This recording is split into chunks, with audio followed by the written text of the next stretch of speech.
Welcome back to our 2023 Climate Summit Series. I'm David Fort, Senior Policy Advisor for Property and Casualty Insurance here at the Office of the Insurance Commission.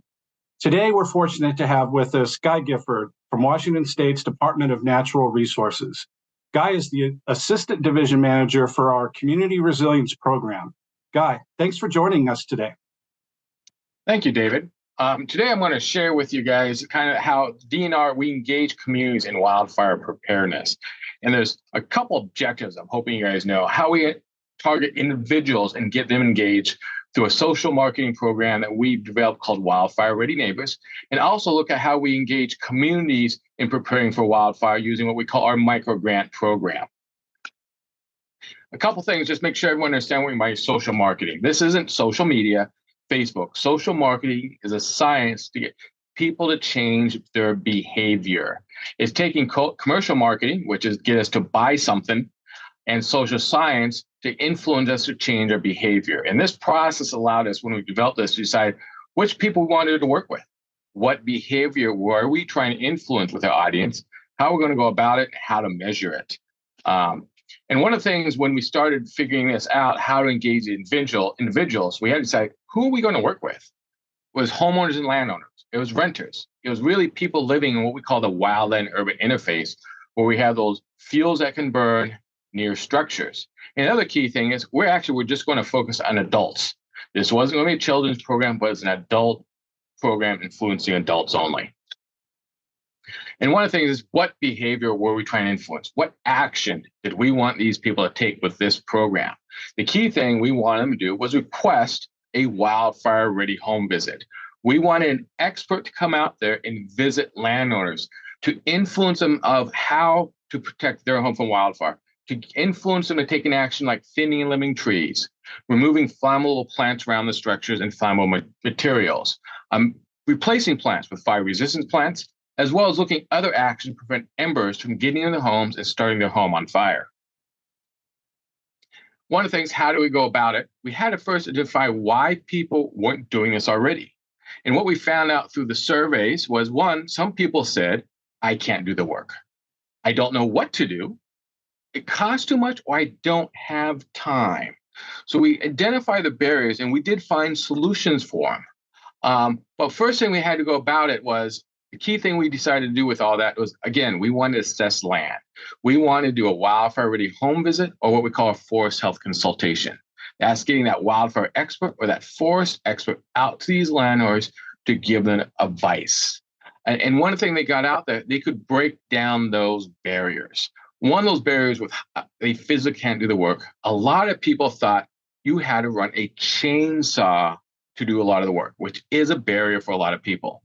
And through this, we showed people when we got out there that there was a lot of actions that didn't require a chainsaw, a lot of action that had no costs, low costs.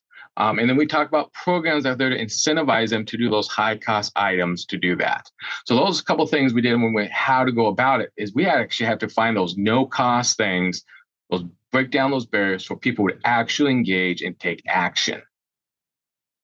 One thing to measure about how we decide to measure success here is how many people went to our website, wildfireready.com, and signed up. How many people requested a visit, and whether it's a wildfire-ready home visit or a forest health consultation. So with that, we developed a program called the Wildfire Ready Neighbors Program. It was dual language, both in English and Spanish, because we have a lot of that in our community. And what this program really was, from a firefighter standpoint, we called it a point protection program. It was to engage individuals to protect points of value on the property. Most of the time, that's a structure, the home, the garages, but it could also be other infrastructure out there like power boxes. It could be wellheads. All these points out there that are instrumental for us to have a successful life here. One of the things with this program, to get people engaged, just to identify, we had to outreach to them. And that does take a lot of effort, and we have invested in this heavily, recognizing we need to reach them by actually marketing them. You just can't develop a program unless you have an implementation plan. And we do have a great implementation plan, and we call it the marketing surge. We actually target an area and do a 4 to 6 week marketing campaign We often kick out with a media event or a community event to engage that community, get what we call the buzz going. We'll do direct mailing.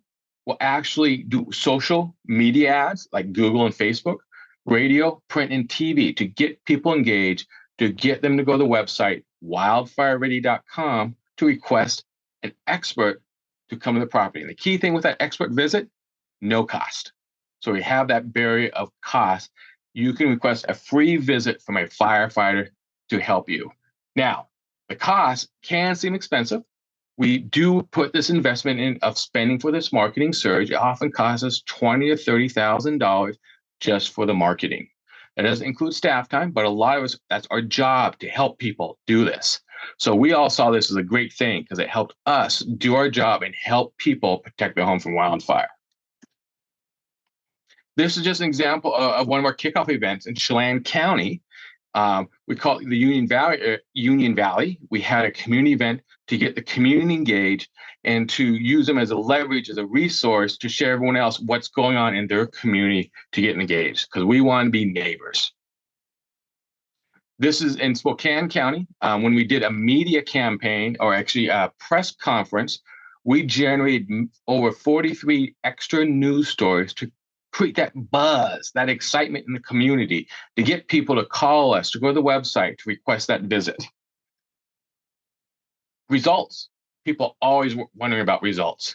In Chelan County, in that 46 weeks, we completed 329 home visits in that campaign to help people find solutions to protect them from wildfire. This campaign doesn't end with the surge. We continue to do visits after the campaign, but we found out marketing is what drives people to request things right away. With no marketing, we still get some requests, but not as high. And we'll continue to market to these communities and different parts of the communities as the time goes on. We keep targeting those high-risk areas, working with partners. One thing about this program is we're making a statewide brand that's used by our various partners, whether it's fire departments, non-government organizations, the Conservation Commission. We're all using the same brand to get more synergy this to help engage those individuals to protect their homes from wildfire. We do have grants to support our partners, because not all partners have staff or can have their staff do these visits. So we do award partners funds to help them do the visits. Because one of the things about 330 visits in 6 weeks, no one agency or person can do it. So it does take a coordinated effort, getting all the partners involved and making sure they have the capacity to support doing that many visits in a short time span. And it works very, very successfully. So that's one of the campaigns we're using to engage individual landowners. The other program we have is what we call our micro grant program. It's to engage communities working together. We want to leverage communities because those are a bunch of volunteers we can use to help us spread the word. So it leverages our resources to help a community, help neighbors, help each other, to help that neighborhood prepare for a wildfire. Because we know neighbors working together, they get synergy, working together. As I say, 1 + 1 = 3 when two neighbors work together. And our whole goal with this program is to get engaged communities in wildfire preparedness. This is focused traditionally on Firewise USA sites, which is a recognition program about communities taking action to prepare for wildfire, but it does also support just general community or neighborhood events, even if they're not a Firewise USA site. And people ask, how much is a micro grant? We are generally running our program between $1,000 and $5,000. And a lot of people use it to implement their Firewise action plan. We do try to focus the program for the month of May, which in the state of Washington is Wildfire Awareness Month. And that's right before fire season. They can do the work anytime, but we focus on that getting ready for fire season time for these communities. A couple things with the micro grant. One of the things about this program is the output. And this is one of the things we focused on a lot was output. How many homes are treated? How many materials removed when we first started this program? But the real thing over time we found out was the outcome wasn't just homes treated, material removed. We had an outcome that was unexpected or we didn't think of, was community engagement. When people got together to do these projects as a community, it got them together again, engaged, and talking about preparedness, getting their communities ready for wildfire. One of the reasons why this program is so successful is we've made it easy for a homeowner association or individuals to apply for the homeowner association or the community easy. Our application process shouldn't take more than 10 minutes. Also, our paperwork to get paid took less than 10 minutes for them to get compensated back. We also planned for this to be for everyone to get funds. And so we didn't have a scoring system in place, even though we did have the potential rank them. If we didn't have enough funds, our goal was to fund everyone. And we did put deadlines because everyone needs deadlines. We found out to be successful, and we got better success when we had deadlines. The other thing was successful from an agency standpoint. People always about risk of giving communities money. We're doing micro grants, $1,000 to $3,000. The risk is low from a financial standpoint. The other thing is we turned this program to a yes program. When we started this program, we're focusing on how much dumpsters of green material would be filled at an event. Really for what we call that output focused. And for one example I have, we worked with a community and they had a big cleanup event that included garbage. And they had someone donate garbage dumpsters. We paid for the dumpsters for the yard and garden material, that natural vegetation. And they had a very, very successful event helping the community prepare for wildfire. The next year, we're trying to support them as well. And they, that year, got the dumpster for the vegetation donated. And they came to me and said, hey, I know you only pay for dumpsters to clean vegetation, but that's already been donated. What we really need this year is a garbage dumpster because that isn't donated. And that, startled us. That's new to us, is out of the box. And then we focus, what's our main purpose of the program? It's not necessarily filling up dumpsters. It's helping a community prepare for wildfire. And if that's what they needed for the event to be successful, we would do that. So we can't change our focus to help them have a successful event. And what I call a yes program. We say yes to almost anything as long as they set the priorities, community engagement, and had a successful program. And we use our program to help fill the gaps. And a lot of programs can't do that, fill the gap program for a successful event. And that is truly, I think, what's helped our program successful is that mentality of let's help the community, period, with whatever they need to be successful.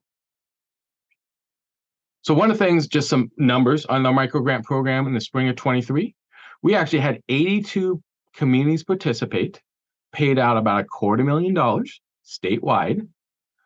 Some of the events we had was goats, cleanup, just that traditional vegetation, tires.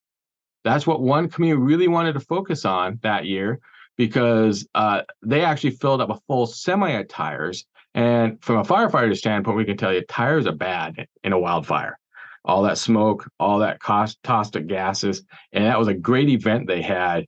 The community side, that was a priority for our funding. The cleanup event for those tires included more than tires, included dumpsters and a whole bunch of other things. But that's what we paid for with our grant being a yes program. So wrapping that up, our program really focused with a Wildfire Ready Neighbor program is engaging in individuals to take action in the homes by requesting a Wildfire Ready home visit, getting someone out there to break down those barriers and what it takes to prepare for your home for wildfire, talking about those no-cost items, share with resources if they have high-cost items, some resource that might help them with those high-cost items, talk about actions that isn't physically demanding, like raking pine needles. Then we all have our micro grant program, which helps leverage community leadership and those community volunteers to engage their neighbors. And that's through our Firewise micro grant program, Engaging Neighbors. And those are a couple of two programs we've been using successfully in the state of Washington to engage those individuals, those neighborhoods and communities in wildfire preparedness.